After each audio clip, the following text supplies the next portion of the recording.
भोंदू अशोक खरात प्रकरणामुळे महाराष्ट्र हादरला आहे. अनेक राजकीय नेत्यांचे खरात सोबत फोटो व्हायरल झाल्याने एकच खळबळ उडाली आहे.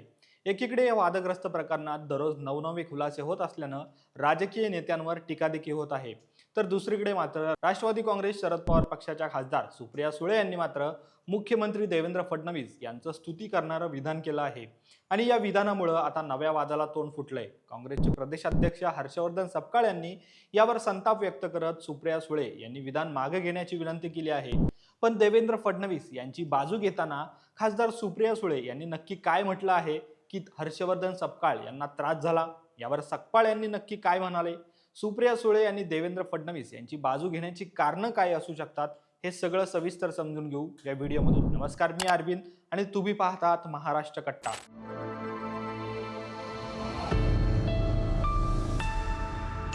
मुख्यमंत्री देवेंद्र फडणवीस यांनी भोंदू अशोक खरात प्रकरणात 24 मार्चला विधिमंडळाच्या अधिवेशनात निवेदन सादर केलं. यावेळी मुख्यमंत्री देवेंद्र फडणवीस यांनी अशोक खरात प्रकरणावर बोलताना असं म्हटलं की अंधश्रद्धेमुळे विवेक हरवतो आहे. आपण श्रद्धाळू लोक आहोत, पण श्रद्धा आणि अंधश्रद्धा यातलं अंतर खूप कमी आहे आणि ते ओलांडलं की काय होतं हे राज्यानं अशोक खरात प्रकरणातून बघितलं.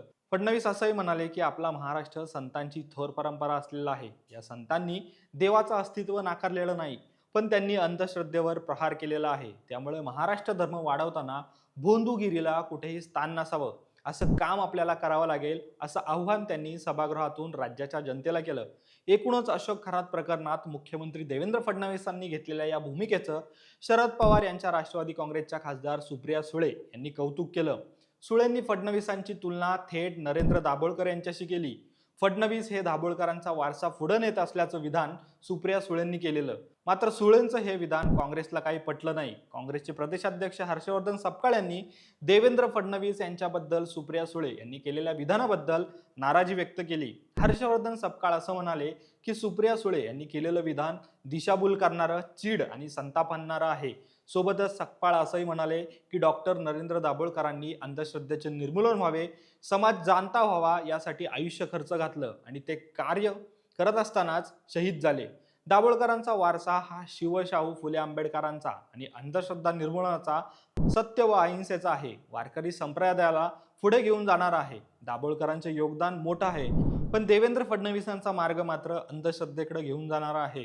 पुरोगामी विचाराला बाजूला ठेवून प्रतिगामी विचाराला चालना देणारा फडणवीसांचा विचार आहे. अंधश्रद्धेच्या खाईत ढकलणारा आणि भ्रष्टाचारांना पाठीशी घालणारा आहे. त्याचबरोबर दोघांचा मार्ग एक असूच शकत नाही. इतकंच नाही तर सुप्रिया सुळे यांना त्यांचे वडील शरद पवार यांच्या पुरोगामी विचारांचा, तसेच ज्येष्ठ नेते ND पाटील यांच्या विचारांचा वारसा लाभलेला आहे. याची जाणीव व भान त्यांना ठेवावं आणि त्यांनी त्यांचं विधान मागे घ्यावं, असं हर्षवर्धन सपकाळ म्हणाले. दरम्यान हा व्हिडिओ शूट होईपर्यंत तरी सुप्रिया सुळे यांनी यावर कोणतेही स्पष्टीकरण दिलेलं नाहीये. पण सुप्रिया सुळे यांनी देवेंद्र फडणवीस यांचं कौतुक का केलं असेल, यामागे 3 कारणं असू शकतात. त्यातलं पहिलं कारण म्हणजे दोन्ही राष्ट्रवादी काँग्रेस एक झाल्यानंतर सुप्रिया सुळे केंद्रात मंत्री होणार होत्या, अशी जोरदार चर्चा होती. पण अजित पवारांचा दुर्दैवी मृत्यू झाला आणि त्यामुळे सगळंच राहिलं. पण भविष्यात जर दोन्ही राष्ट्रवादी काँग्रेस एकत्र आल्याच तर केंद्रात सुप्रिया सुळे यांना मंत्रिपद मिळू शकतं. तर सुप्रिया सुळे यांनी देवेंद्र फडणवीस यांचं कौतुक करण्यामागचं दुसरं कारण म्हणजे रेवती सुळे.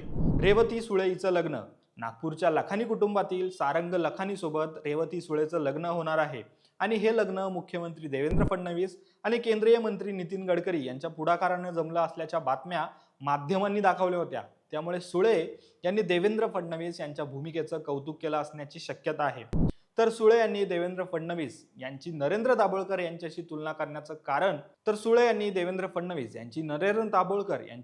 करण्याचं तिसरं कारण म्हणजे रुपाली चाकणकर यांचा राजीनामा. कारण राष्ट्रवादी काँग्रेसमध्ये फुटून अजित पवार बाहेर पडल्यावर रुपाली चाकणकर या अजित पवारांच्या गटात गेल्या होत्या. पण रुपाली चाकणकर यांना राजकारणात आणलं होतं ते सुप्रिया सुळे यांनी. पण चाकणकरांनी मात्र सुप्रिया सुळे यांच्यावर टीका केली होती आणि त्याच रुपाली चाकणकर यांना अशोक खरात प्रकरणात राज्य महिला आयोगाच्या अध्यक्षपदाचा राजीनामा द्यावा लागला आहे. त्यामुळे हेही कारण असण्याची शक्यता नाकारता येत नाही. दरम्यान आता या सगळ्या प्रकरणावर सुप्रिया सुळे पुढची काय भूमिका घेतात हे पाहणं महत्त्वाचं असणार आहे. पण इतकं नक्की की काँग्रेसने सुप्रिया सुळे यांच्या विधानावर नाराजी व्यक्त केल्याने महाविकास आघाडीत बिघाडी झाल्याचं चित्र स्पष्ट झालेलं आहे. दरम्यान तुमच्या या सगळ्यावर काही प्रतिक्रिया असतील तर कमेंट बॉक्समध्ये नक्की लिहा आणि असेच राजकीय व्हिडिओ पाहण्यासाठी आमच्या महाराष्ट्र कट्टाला तुम्ही नक्की सबस्क्राईब करा. धन्यवाद.